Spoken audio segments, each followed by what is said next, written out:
الخالة الجونة اللي قاعدة في القاهرة دي، مع الاعتذار الخالات والجونات يعني، لأنه هي من أتفه المستويات في الخالات والجونات يعني. أنا ما بعرف اسمها صراحة، وما داري أعرف اسمها يعني. ممكن أوصفها لكم، أنت حتعرفوها براكم. جاهزين أوصف لكم؟ أنا بس حوصفها لكم يعني. يا خالة أصلا ما محترمة إطلاقا، أنا ما قاعد أطيق عائلة ذاته، لكن الناس رسلوا لي الفيديو كثير قال لي احضره. فدخلت حضرت الفيديو، لقيتها نفس الخالة ما قاعد أحضرها ولا بحبها ولا بهضمها ولا بتنزل لي هنا. وصفها كالآتي: بتلبس جلابية، ما جلابية نوم، ما جلابية خليجية، تلبس جلابية سودانية للأسف الشديد، ولها لحية كبيرة بيضاء للأسف الشديد برضو، لأنه اللحية دليل وقار واحترام وكده. حتى لو ما تدين ساي كده، زول كبير عنده دقن بيضة ده عندنا زول بنحترمه طوال يعني، زول كبير يعني، لما اللحية بيضاء وكبيرة كده، وبيلبس طاقية وبيتهنجك.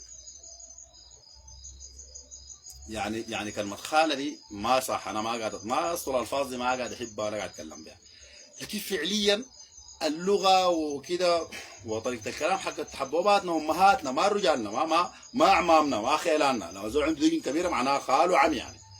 فأنا ليه قلت خالة؟ ليه ما قلت خال؟ ليه ما قلت عم؟ ليه قلت خالة؟ العمر كبير والله تستاهل كلمة خال، لكن خدت لها التأنيث دي لأنه الحركات كلها فيها نفس للأمانة يعني. أنا ما قاعد أظلم زول، شايفين أنتوا براكم طريقة الكلام والترقيد والضحك والإناء. فيا أخي احترم دقنك ده أول حاجة، احترم دقنك واحترم عمرك يا أخي. وعشان تعمل شنو تبقى مشهور؟ عشان اشتري لك فيلا ولا شقة في القاهرة عشان يسوي لك شنو يعني؟ احنا بنتكلم عن دماء اخواننا اللي بيقتلوا فيهم يا اخي. نار الضلع بتاعك ده وما عارف فشفاشك الله يورينا فيك يوم ده. هنتكلم عن اولادنا اللي بيموتوا كل يوم. انت عرفتنا في الثوره دي، ما عرفتنا في حاجه ثانيه. فللاسف واحده دي لو قال لي تحدث عن سوءات الثوره حاقول لهم الاسماء التي ظهرت بسبب الثوره وخذلت الشعب السوداني. واحده من اخفاقات الثوره السودانيه، الثوره دي عندها محاسن كثيره جدا جدا، لكن واحده من سلبيات الثوره ظهور اسماء زي دي. المجلس السيادي القاعد ده واحد من سيئات الثوره السودانيه، لانه لو ما الثوره دي ما بيحلموا يقعدوا كانوا بيجوا يقعدوا في البنابر برا بالتاتشيرات دي راجين يقابلوا البشير.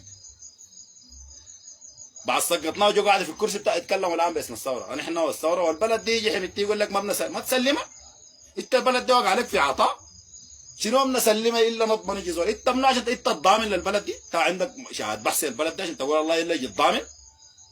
تسلمه والله احسن، تسلمها بالتي احسن، لانه حتسلمها، لانه انت لو بقى عندك الدعم السريع، لو بقيت انت فرعون يا زول فرعون قريق لو في شي برموها. ما يتكبروا علينا يا اخي، ما تتفرعنوا علينا، ما تغركم التاتشيرات دي. التاتشيرات قلبت في العباسيه زي عربات الورق،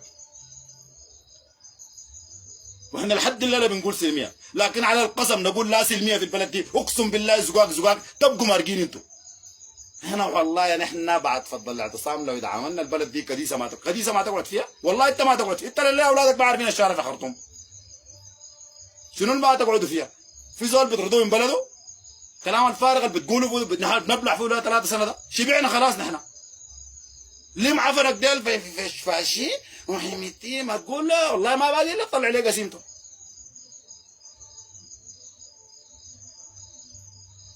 الدار يتكلم عننا اول حاجه شيء حلو يبقى راجل، ولو دار تفك لك كلابك فك لك ناس على وزننا يا اخي. الكفار لما مرقوا في بدر الكبرى، لما طلعوا لهم المسلمين بتاعنا المسلمين من المدينه اللي هم الانصار رفضوا يقاتلوهم.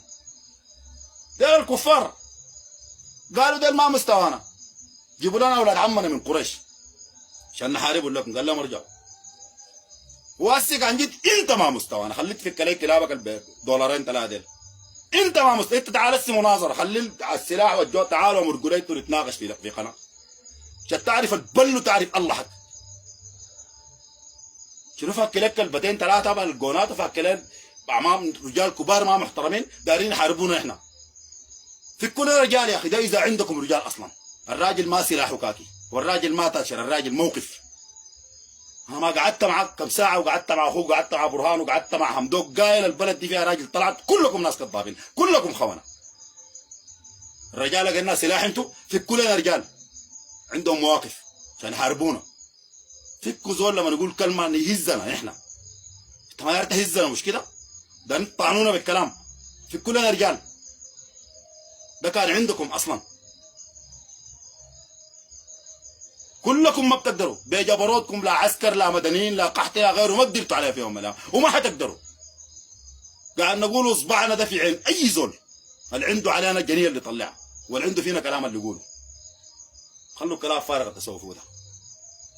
لا بودي قدام لا باخر ورا، واي زول يفكر 77 مره مش 7 مرات قبل ما يتكلم فينا.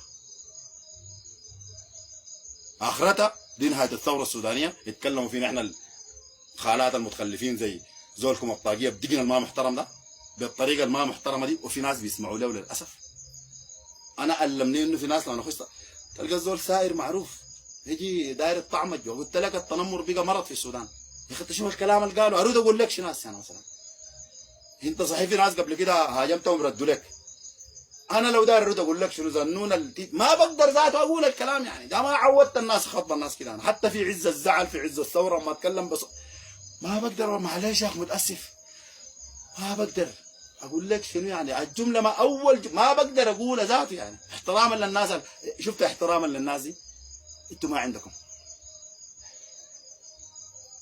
احتراما للناس اللي بيسمعونا ابتداء من اسرنا لاسر الناس اللي بيسمعونا. لانه في زول بيكون طفل قاعد جنبه بيسمع. زنون في الجالون مثلا يعني ده شنو دي شنو الهباله دي يعني. وعامل لها قناه في اليوتيوب وعامل لها قومه وقاعده زنون اللي ده شنو العواره دي يعني. ما انتوا ما كتابين اكثر مننا. كتب لك الكلام ده عشان تيجي تقولوا. انا لو بكتب كلام فارغ والله ما في زول بيحصلني في البلد دي. لا قونا لا صفاقه لا شاعر لا غيره.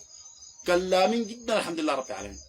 لكن لساننا ده قدر ما ينحرف بنرجعه بنأدبه. خطابنا قدر ما ينحط بنزيل نفسنا عشان نرتقي بخطابنا. عشان نحن في رقبتنا مسؤولية ناس ماتوا وناس مسجونين وناس اتجرحوا وناس اتسجنوا وناس فقدوا وظائفهم وناس دفعوا قروش وناس عملوا عشان تنتصر الثورة السودانية دي وعشان تجيب مطالبها. عشان كده لا يمكن ننتصر بالباطل. يبقى الكلام الفارغ ده هو باطل. والإساءة للناس في أرواحهم باطل. والتعدي لأسر الناس انت قبل كده تكلمت عن زوجتها باطل.